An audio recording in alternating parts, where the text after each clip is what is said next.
Hey everyone, and welcome to Almost Cancelled. I am Peter, that is Connor, and we are going to talk about Preacher Season 2, Episode 3. It's called Damsels. Full spoilers for the episode, as always. First of all, what's George R. R. Martin doing in New Orleans? Not writing Game of Thrones. That was a nice zombie joke, that's very good. Um, yeah, I mean, it was just me. I mean, it's not even like I'm a Game of Thrones fan. This guy with the beard, I'm like, that was a George R. R. Martin. What's going on? Does he get a cameo? Like, is he a fan of jazz? Did they bring him in? Like, come. I mean, he's just a fan of Preacher. I don't know. I'm Who joking. knows? I don't think it's actually him, but yeah, he had that look to him. Might as well be him for all it matters. Might as well be. So we're in New Orleans, and we're looking for God, which leads to some jokes and stuff like because it almost feels too easy at first. Like guys at the door, like, oh yeah, I know about God. Go down this back door. So like, and they get led down this place, and they go to this back room, and God is actually someone in a dog costume with a master, and there's some sort of weird kinky sex shit going on. Yeah. Cassidy was about to pay for it. Although, in the following scene, he also seemed very disgusted by what just happened. So I don't know if Cassidy's the type of person that once he's in the situation, he's just going to go with it. Yeah. Or alternatively, he wasn't actually disgusted by it. He was just like, oh shit, they're disgusted by it. Better pretend. Ah, yeah, I could see that. Some more funny Cassidy lines in this one. There was when he tells Chillip that he's not just the Irish sidekick. I thought that was pretty funny. I have to say though, my pacing issues from the last, I mean, I was talking about in the last one. I said how the pacing sometimes in season one got really tedious, and we were hoping that the story would grab us more as we kept going. Yeah. I feel like it did the opposite in this episode, where it went the other way, and I was more bored in this episode than I was in the first two, and Yeah. I am even less interested in the plot than I was. The thing is, there's stuff I like. Don't get me wrong, it's not like it's all bad. There is stuff I like in there. It's just, here's a little bit, and then 10 minutes later, here's another two sentences. Honestly, my favourite scene was probably the opening with Eugene. Yeah, definitely. Where we see what happened, and I actually kind of called it immediately what it was. Like not necessarily what happened. Well, let me explain. Right, I called two things. Right, one I said, all right, we're about to find out that he didn't actually kill the girl, and it wasn't really his fault. Yeah. Because he's already kind of sympathetic. This will make him ultimately really sympathetic. Because everyone in the town blamed him for it.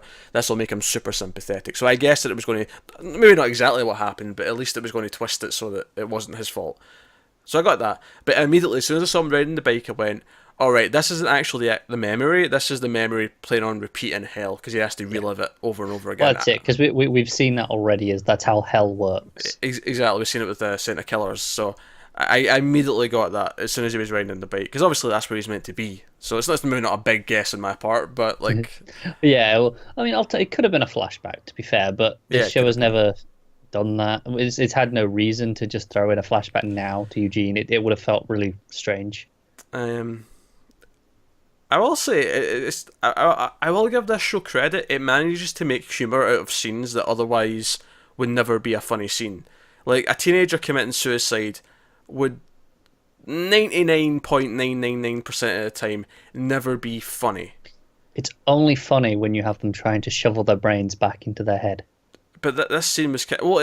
I mean, obviously it's a dark humor. It's definitely a black sense of humor. But like, he talks her out of killing herself, and then he goes in for a kiss, and it's actually the realization that he thinks he's got a chance with her that then makes her do it anyway, and that is darkly, insanely funny It is. in a really And dark way. But it makes it still, it's partially his fault. He didn't kill her, but well, it's his fault. He shouldn't feel guilty about it though. no. That's like I can't even think of an example to compare it to, but it's not his guilt. It's not his fault. She's a judgmental bitch. No, it's not. It also does this weird thing where you don't really feel that much sympathy for her in retrospect for everything she went through. No, you were a dumb teenager who wanted to do this for a fairly stupid reason, and then did it for an even worse reason in the end. It's really weird, Dad. But the weird offbeat kind of dark humor that I enjoyed the most probably in this episode. Me too. I love that he puts the hat on. It's like that's going to cover up all the blood. pretend she's sleeping and run out. And then it's really sad where, like, if he just stayed calm and explained what had just happened, like, because then he picks up the gun and gets his fingerprints all over it. He's shoveling her brains back in, so now his DNA is all over her, and like there's just a lot of it's like, okay, this is going to look extremely suspicious. Even with the suicide note sitting right there, it's going to look. Well, kind no, of because he suspicious. burned the suicide note. Oh, you're right. Yeah, he burns his suicide note. That's it, because he's talked her out of it, and she's like, he goes, you won't need this anymore. Burns it in the bin, and that's when she kills herself. And if he'd kept that, ironically, it'd be in the clear because it'd be her handwriting, and Yeah. so it would make more sense. But instead, it looks super suspicious. So he sadly tries to kill himself, which of course leads to the aforementioned arseface that he's known as. But it was definitely the most interesting scene. Obviously, we cut back to him later on because we find out that most of Hell, despite the fact that they're reliving this stuff, they're actually in pretty conventional kind of prison cells system. It's almost like the reliving's like, the free time when they're out in the yard.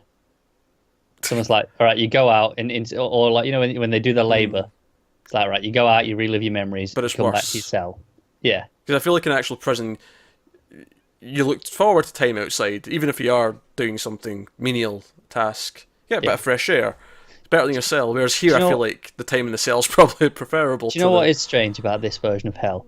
It punishes the people who did bad things but weren't bad people more than just, the people who were just evil, who don't regret what they did. Yeah, because the people... they're reliving their memories, but they're like, okay.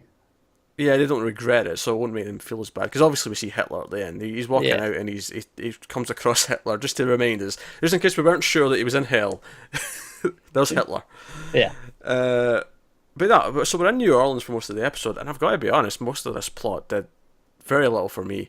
And it felt like I like the jazz, but and I don't like jazz, so even that for me wasn't doing much. We have this whole, because first and foremost, it feels like they've given Jessie and Tulip this like drama because because the marriage didn't go through. Now she's kind of lying to him about being scared of this or past in New Orleans. It's creating this kind of, it feels forced drama. Yeah, it does. And it wasn't as terrible as I thought it was going to be because I was thinking this new chick that he meets was going to make more of a triangle kind of thing going on. Now, obviously, it doesn't seem like it's going to go that way because she leaves him, and then we find out it was all a ruse to like find out if he actually has Genesis. Yeah. She takes off the wig, and she meets Rufus from Timeless, who's in a white suit with other people in white suits. And it's all and they work for Her Star, who's one of the big baddies that they've introduced for this season. But I gotta be honest, like that should be exciting, like this new big villain. And honestly, I was just like, Yeah. it didn't really do it for me. I'm just wondering if there's an actual direct connection between Her Star and Hitler.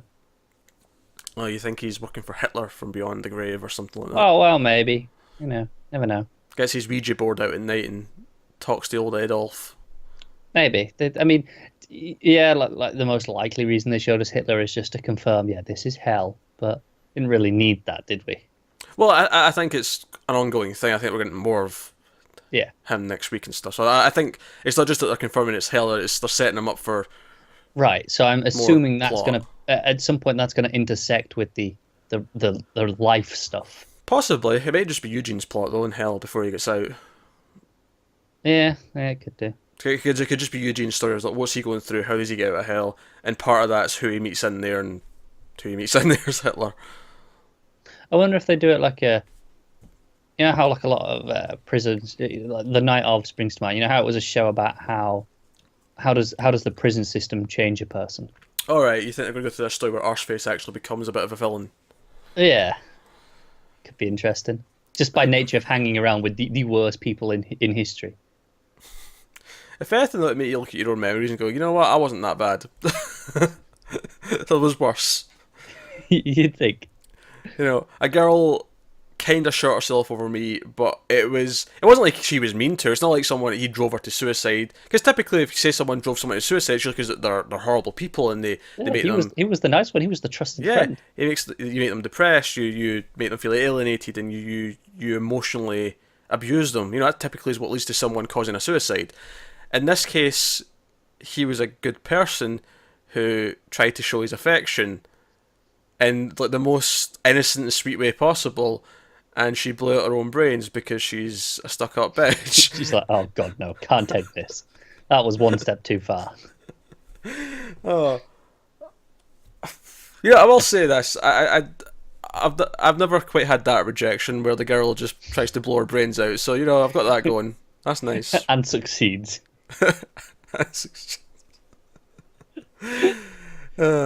No attempts either. At least I want to say that. Just to be clear. Yeah, you want to clarify. No, it's just was unsuccessful. There was no attempts in general that you know of. that I know of. Yes, that is true. Yes. But yeah, so I wasn't really feeling that reveal. I felt like a lot of the episode was very meandering. It was like Jesse hanging around in the bars, watching her sing. There was that montage where he's going around and he's just asking people if they've seen God. See, I like that bit just because that's where some nice jazz was playing over the top. So.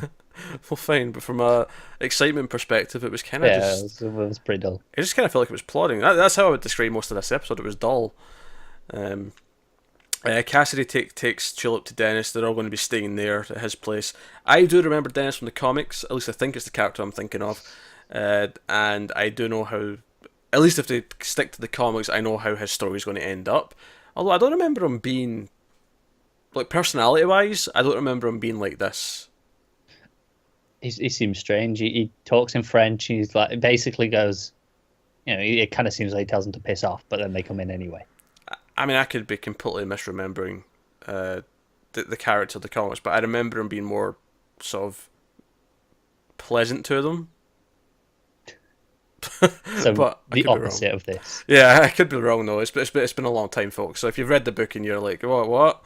He was exactly like this in the book, then ignore me. I'm just misremembering. But so that's the thing, and Cassidy's determined to help Tulip. Although Tulip, the final cliffhanger of this episode is she goes to the laundromat and she, knowing that she'll be spotted by people there, and Victor's henchmen show up and like, yeah, we've got her, and that's the big cliffhanger. And I'm like, sure, okay.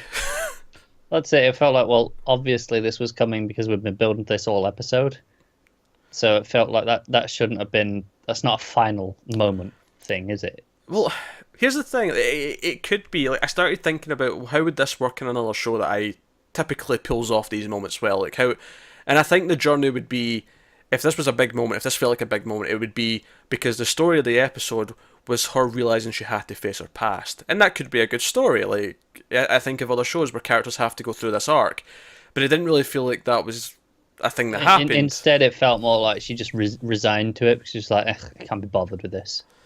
Yeah, that's what it felt like. It didn't feel like an arc. It just felt like she ultimately made that decision because people keep asking her about it. And I think the moment where I realised the episode was really kind of getting on my nerves is when she calls Jesse, and they're...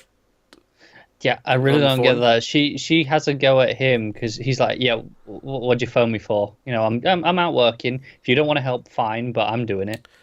And honestly, they both come off as really annoying in this scene. Well, yeah. And she's like, oh, I just wanted to talk about stuff. And he goes, yeah, well, you're not saying anything. She goes, well, neither are you. It's like, but you phoned him.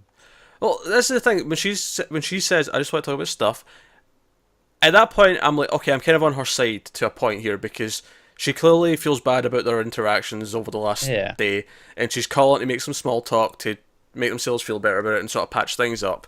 Without just coming out and saying, oh, we've been kind of dickish to each other, let's apologise and talk about it. She's doing it in a more subtle way. But he's too wrapped up in his own thing, and he's just like, well, say something, goddammit, what's the purpose of this call? It's not wasting my time. But both of them come off as kind of dickish because they just get mad at each other. And that's a big problem because the thing we've liked in this show is the trio, the characters interacting. And this episode has two of them go to a place where they're not really fun to talk to each other anymore, and they split them up. So... and then there's probably less Cassidy in this episode than there was in the last couple. So we end up with this weird concoction of an episode where the one thing we kind of enjoyed from the last couple of episodes was completely kind of stripped away, and it was all plot and meandering stuff that led to the plot. Yeah, I guess I don't think I really enjoyed this episode. I didn't. Like, it was just, I'm watching it because I have to watch it, and it's there, and this is the next episode, but I'm not enjoying watching it. Yeah, I actively kind of disliked this episode. After the opening scene, it kind of just went The downhill. opening scene I thought was really good, and I really enjoyed that. And also, last week we spoke about, we like the stakes to the Genesis. Like whenever he uses it, that's how the Santa Killers finds him. And in the middle of this episode, twice in fact, because he uses it on the people that try to kidnap the girl, which turns out to be fake Yeah. because she's working with them, and he uses it again on her to prove that he can do it. And neither time did it feel like he was making a big decision, like, oh, Well, this has consequences to it. I'm going to defend this a little bit. Okay, He does think that the Saint Killers has been called off by the Angel. He did think they'd made a deal, and it wasn't going to come after him anymore. okay, all right, okay, So that's a fair he was point. thinking it was consequence free now. But Okay, I thought it was a bit disappointing that obviously we knew the Saint Killers was going to New Orleans anyway. Like he'd been pointing in that direction. Now he has an exact location, but nothing came of it. yeah, in that case, it's just weird then that he didn't actually show up in the episode. And I know we said we didn't want to see him every episode, but given the rules they have set up, it is really weird that he didn't show up in this Yeah, episode. it always felt like he'd appeared pretty quickly after he'd used it, but then nothing. Just felt strange. Yeah, admittedly, it is almost set in one night, so I guess you kind of get around it that way. Yeah, I guess. It just kind of felt weird. Yeah, because at least when he used it, when he was at the other priest's house, it was the next morning when he showed up at the house. It was like, say 10, 12 hours later. That's true. So, He I was guess on the way to New Orleans already, though. Like he wasn't that far behind him.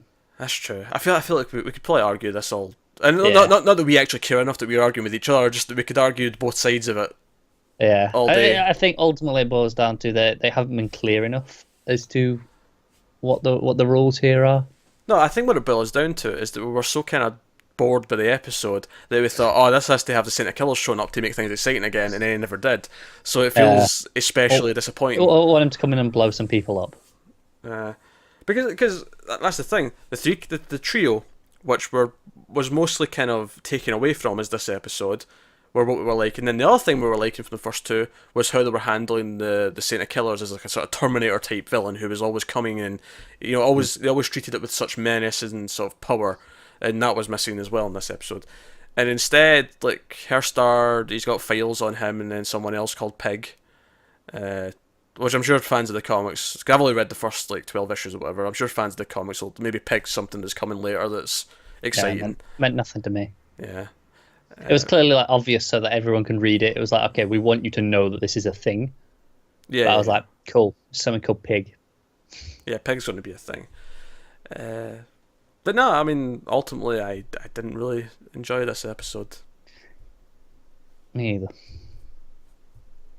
So this is a real shame. It's hard to wrap up when you're feeling kind of down on it. It's really hard to be enthusiastic about next week as well. Because after the second episode, I thought, oh, maybe it was just fatigue from having the two back to back. Yeah, yeah, yeah. And then you come into this one, right? Okay, we've got a week off. Going in fresh, and then it was just, It feels like they made a big splash with their first episode, but it's then gradually, and there was still a fair amount to like in the second episode, but there was still enough stuff to like. But then episode 3, it feels like no, we're just sort of slipping back into the pacing of season 1, except at least with season 1, there were some other characters that I thought were okay, and like occasionally, what's his face, Rorschach from Watchmen. oh yeah, Jackie Earl Haley. Like occasionally his character would do something insane that would be like, oh, what the hell's he doing?